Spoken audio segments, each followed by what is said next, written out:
सर्व धर्माचे सर्व समाजाचे लोक जे आहे ते संतोष देशमुख यांना न्याय मिळावा या मागणीसाठी एकत्र आलेले आहे। त्यांच्या हातामध्ये अशा पद्धतीचे बोर्ड आपल्याला पाहायला मिळत आहे। 15 दिवस लोटले, सरकार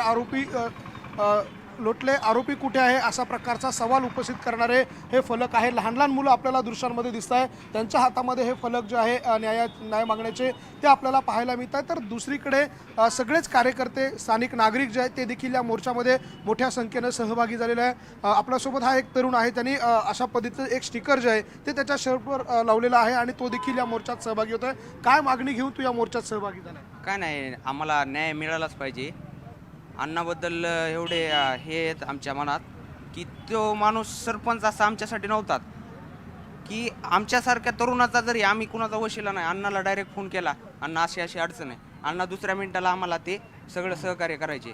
मग अशा माणसाचं जर आमच्या माणसाला असं झालंय तर आमच्याकडे शब्द नाहीत काय। मग त्यासाठी लवकरात लवकर अण्णाला न्याय मिळाला पाहिजे आणि त्या न्याय मिळण्यासाठी आम्ही काहीही करू शकतो। मग आज आम्ही या मोठ्या संख्येने इकडे आलोत, सगळ्या गाड्या बिड्या घेऊन। आता आम्हाला कधी वाटलंच नव्हतं की अण्णाचा फोटो, अण्णासाठी आम्ही इकडं ह्याच्यामध्ये येताना न्याय मिळाला पाहिजे म्हणून, कारण की तो देवतासारखा माणूस होता। त्यांनी कधी कुणाचं हे केलं नाही, त्यांनी काय नाही केलं हे विचारा आम्हाला। त्यांनी लोकांचे लग्न केले, पुन्हा कित्येक घराचा म्हणजे सांगायला आमच्याकडे हे नाही, इतकं त्यांनी केलं। आणखी काही लोक आहेत, त्यांच्याशी बोलूया। तुम्ही देखील मोर्चामध्ये सहभागी झालेला, काय तुमची मागणी असणार आहे? देखिए, मस्जिद में जो खून हुआ है वो एकदम निर्घुण खून है और उनके आरोपी को पकड़ना चाहिए। इसलिए आज सर्वधर्मीय सर्वजातीय मोर्चा रखा गया है।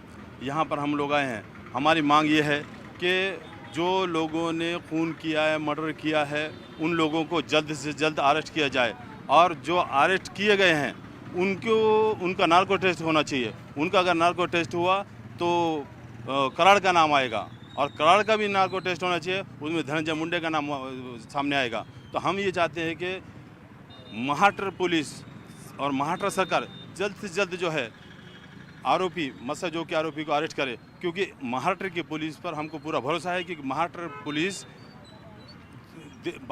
देश से बाहर आने वाले आतंकवादी कसाब को अगर पकड़ती है, जब अजमल कसाब को पकड़ सकती है, आतंकवादी अजमल कसाब को महाराष्ट्र की पुलिस पकड़ सकती है, तो कराड़ को पकड़ नहीं सकती क्या? उनके मस्जिदों के जो संतोष देशमुख है उनके आरोपी को पकड़ नहीं सकती क्या?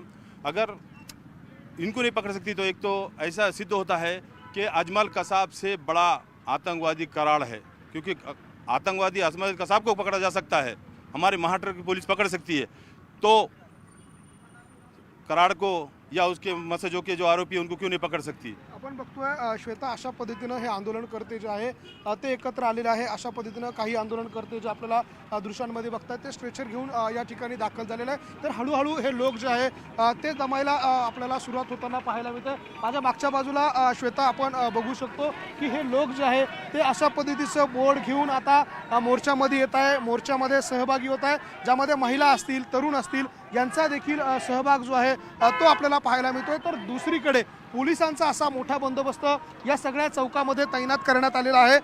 माझे सहकारी खुशाल यांना विनंती की पोलिसांचा हा बंदोबस्त जो आहे तो आपण दाखवायचा आहे। ही दृश्य बघतोय या डॉक्टर बाबासाहेब आंबेडकर चौकामधली, ज्या ठिकाणून हा मोर्चा सुरू होतोय त्या मोर्चाच्या सुरुवातीला अशा पद्धतीची गर्दी जी आहे ती आपल्याला पाहायला मिळते। महिलांची संख्या आपण दृश्यांमध्ये बघतोय, महिला असतील, लहान मुलं असतील, ते देखील या मोर्चाच्या ठिकाणी हळूहळू दाखल व्हायला सुरुवात झालेली आहे।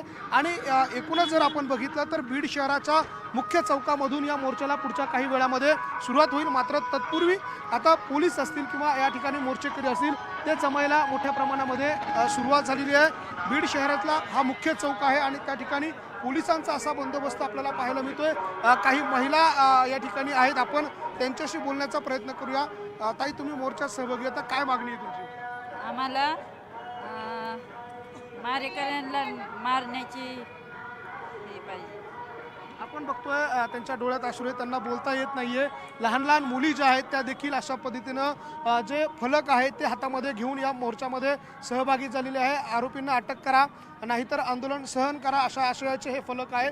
असे वेगवेगळे फलक जे आहेत ते आपल्याला या चौकामध्ये पाहायला मिळत आहे. आणि एकूणच बीड शहरामध्ये पुढच्या काही वेळामध्ये या मोर्चाला प्रत्यक्ष सुरुवात होईल. मात्र तत्पूर्वी आता महाराष्ट्राच्या कानाकोपऱ्यातून देखील मोठ्या प्रमाणात नागरिक आणि मोर्चेकरी जे आहेत ते आता या परिसरामध्ये लक्ष्मण, आता आपण जाऊयात सुरेश जाधव आपले प्रतिनिधी ज्या ठिकाणी आहेत, मोर्चा मार्गावरती ते आहेत. सुरेश, ज्या ठिकाणावर मोर्चा सुरू होणार आहे तिथे लोक जमायला सुरुवात झाली आहे. मोर्चा मार्गावरती कसा